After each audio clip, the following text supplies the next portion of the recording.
Hi, welcome to Tathagata. आज हम चर्चा करेंगे एक बड़े अम्ब्रेला एग्जाम की जिसका नाम है NMAT, full form NMIMS management aptitude test. इस एग्जाम को नार्सी मोंजी नाम का इंस्टीट्यूशन कंडक्ट करता है और बहुत सारे कॉलेजेस हैं जो इस एग्जाम के स्कोर के बेसिस पर आपको एडमिशन के लिए अपने कॉलेज में बुलाते हैं। चूंकि ये मास्टर्स लेवल का एग्जामिनेशन है MBA के लिए, तो इसके सर्टेन क्राइटेरिया हैं। आपने अगर ग्रेजुएशन कर रखी है तो आप इस एग्जाम को लिख सकते हो। इसके अलावा अगर आप अपने ग्रेजुएशन के आखिरी साल में हो तो भी इस एग्जाम को लिख सकते हो। एक छोटी सी शर्त यह है कि ग्रेजुएशन में आपके कम से कम 50% मार्क्स होने चाहिए। कोई एज लिमिट नहीं है इस परीक्षा में, और इस परीक्षा को इंडियंस भी लिख सकते हैं और अदर नेशनैलिटी के लोग भी लिख सकते हैं। चूंकि ये एक MBA एंट्रेंस एग्जाम है, इसलिए इस एग्जाम के कंपोनेंट्स जो हैं वो भी लार्जली एप्टीट्यूड बेस्ड होते हैं। सर्टेन सेक्शंस में डिवाइडेड होता है ये पेपर। ये एक ऑनलाइन टेस्ट है, यानी इस टेस्ट को आपको कंप्यूटर पर लिखना पड़ेगा। 2 घंटे की परीक्षा है। इस परीक्षा के क्वेश्चंस के आंसर्स मल्टीपल चॉइसेस में प्रेजेंटेड होंगे, यानी सब्जेक्टिवली आपको कुछ आंसर नहीं करना है। एक सवाल होगा, उसके लिए 4-5 ऑप्शंस होंगे। जो करेक्ट ऑप्शन होगा उसे आपको टिक करना है। मीडियम ऑफ इंस्ट्रक्शन इंग्लिश है और एक सवाल सही करने का आपको 1 अंक प्राप्त होगा। And there is no negative marking here. So if you attempt a question incorrectly, there is no penalization. So यहाँ नेगेटिव मार्किंग नहीं होने के फायदे हो जाते हैं। Also unlike many B school entrance exams in India, NMAT does not take place only once. So Narsee Monjee का जो ये एग्जाम है, इस एग्जाम को लिखने के लिए आपको एक लंबा विंडो मिलता है और इस विंडो के डेट्स भी काफ़ी कन्वीनियंट होते हैं। अर्थात ऐसा नहीं है कि जैसे कैट परीक्षा एक ही दिन में कंडक्ट होती है, जैट परीक्षा भी एक ही दिन में कंडक्ट होती है, तो NMAT भी एक ही दिन में कंडक्ट होता है।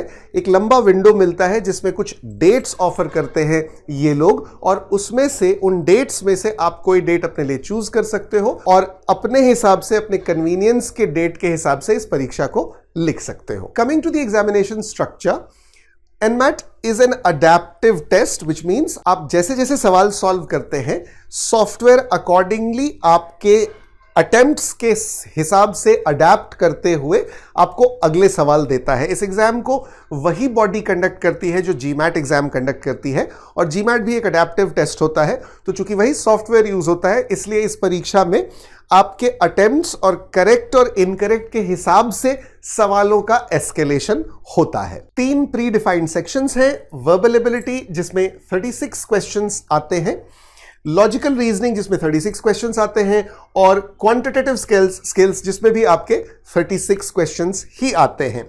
नाउ ये जो डेटा पॉइंट्स मैं आपको दे रहा हूं, ये पिछले कुछ सालों के पैटर्न्स के आधार पर दे रहा हूं।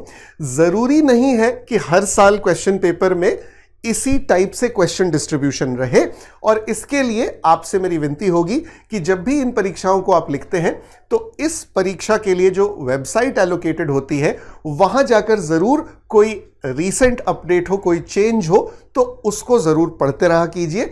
ये नहीं है कि ये जो हम बता रहे हैं ऐसा ही आएगा, ये एक इंडिकेटिव इंफॉर्मेशन है, ये एब्सोल्यूट इंफॉर्मेशन बिल्कुल नहीं है, पैटर्न बेस्ड है। तो हो सकता है कि पैटर्न में कुछ चेंजेस आए और ये नंबर्स जो हैं वो थोड़े थोड़े बदल जाएं। बहरहाल अभी जो 2-3 सालों से क्वेश्चन पेपर्स आ रहे हैं उनमें यही पैटर्न देखने को मिलता है।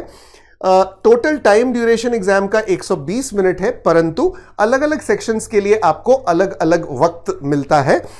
सो वर्बल एबिलिटी के लिए आपको टोटल 28 मिनट्स मिलते हैं, लॉजिकल रीजनिंग के लिए 40 मिनट्स और क्वांटिटेटिव एबिलिटी वाले सेक्शन के लिए 52 मिनट्स। और ये पूरा ड्यूरेशन अगर आप ऐड करेंगे तो ये 2 घंटे का पेपर हो जाता है। 3 सेक्शंस, तो अकॉर्डिंगली 3 तरह की चीजें आपके सिलेबस में आएंगी। वर्बल एबिलिटी जिसके अंदर के मेजर कंपोनेंट्स सिमिलर कंपोनेंट्स हैं जैसे अदर बी स्कूल एग्जाम्स में होते हैं। चूंकि एप्टीट्यूड बेस्ड एग्जाम है तो सारे ही का सिलेबस मोटा मोटा सिमिलर ही होता है। सो यहां पर वर्बल एबिलिटी में आपसे आरसी के सवाल पूछे जाएंगे, वोकैबुलरी बेस्ड क्वेश्चंस होंगे, थोड़ा ग्रामर होगा, थोड़े पैराजंबल्स टाइप के सवाल होंगे। लॉजिकल रीजनिंग सेक्शन में पजल्स होंगे, अरेंजमेंट्स होंगे, ब्लड रिलेशंस होंगे। अरेंजमेंट्स मतलब सीटिंग अरेंजमेंट हो गया आपका, सर्कुलर हो गया, स्क्वायर हो गया, left to right, right to left, इस तरह से करके क्रिटिकल थिंकिंग आपकी चेक की जाएगी। पैटर्न्स आप रिकॉग्नाइज कर सकते हैं या नहीं कर सकते हैं, आप सीक्वेंसिंग में कितने उस्ताद हैं, और डेटा सफिशिएंसी आपको आती है या नहीं आती है। And finally the quant section. Quant section में भी ट्रेडिशनल टॉपिक्स ही यहां पर ज्यादा पूछे जाते हैं।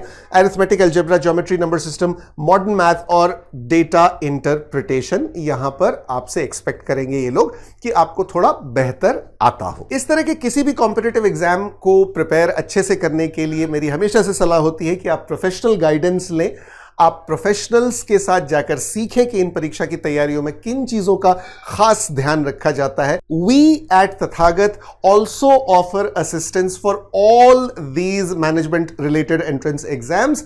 हम 2007 से इंडस्ट्री में हैं और बहुत ठीक ठाक रिस्पेक्ट है हमारी इंडस्ट्री में, क्योंकि हम बहुत पढ़ते हैं, बहुत पढ़ाते हैं, बहुत कॉम्प्रिहेंसिवली पढ़ते हैं, और हमारे ग्रुप एक्सरसाइजेज और पर्सनल इंटरव्यू के और वैट की ट्रेनिंग जो है वो लिटरली अनमैच्ड है इंडस्ट्री में। आप अगर इन एग्जाम्स के लिए तैयारी कर रहे हो जिसमें कैट है, जैट है, एनमैट है, तो जरूर हमारे साथ आकर पढ़ो। हमारे पास ऑनलाइन ऑफलाइन दोनों ही बैचेस अवेलेबल हैं। फ्रेश बैचेस हर हफ्ते, हर 15 दिन पर स्टार्ट होते हैं हमारे यहाँ पर। इसके अलावा ऑफलाइन के भी बैचेस बनते हैं और ऑनलाइन के भी बैचेस बनते हैं। जल्दी से इस नंबर पे कॉल करो और हमारे साथ अपनी प्रिपरेशन जर्नी स्टार्ट करो। किसी भी कॉम्पिटिटिव एग्जाम्स में डेट्स बहुत मैटर करते हैं। पता लगा आपने विद इन टाइम एप्लीकेशन नहीं भरा और आपकी वो अपॉर्चुनिटी पूरे साल के लिए मिस हो गई, तो इन खास डेट्स का खास ख्याल रखिए। जहां तक एनमैट का सवाल है, एप्लीकेशंस जो है वो स्टार्ट हो जाते हैं जुलाई के आसपास। प्रोसेस आपका शुरू हो जाता है अप्लाई करने का इस परीक्षा के लिए। डेडलाइन यूजुअली अक्टूबर के आसपास आकर खत्म हो जाती है। एग्जाम जो है, जैसे मैंने आपसे कहा था, एक लंबा समय मिलता है। अक्टूबर से लेकर दिसंबर के बीच में मल्टीपल डेट स्लॉट्स अवेलेबल होते हैं। आप उनको चूज कर सकते हो और इस पेपर को लिख सकते हो। और रिजल्ट्स यूजुअली आपने जब भी परीक्षा लिखी है उसके 4-5 हफ्तों यानी 1 महीने के अंदर आपका स्कोर अवेलेबल हो जाता है। फाइनली, जहां तक सिलेक्शन की बात है, आप जिस भी कॉलेज में एनमैट का स्कोर एक्सेप्ट किया जाता है, और स्टार्ट नरसी मोंजी से ही कर लेते हैं, वहां सबसे पहले आपको आपके स्कोर के बेसिस पर कॉल आएगा, और अगर अगले स्टेज के हिसाब से स्कोर अच्छा रहा आपका, तो आपको अगले एक्सरसाइज यानी group discussion, written ability test और पर्सनल इंटरव्यू के लिए बुलाया जाएगा।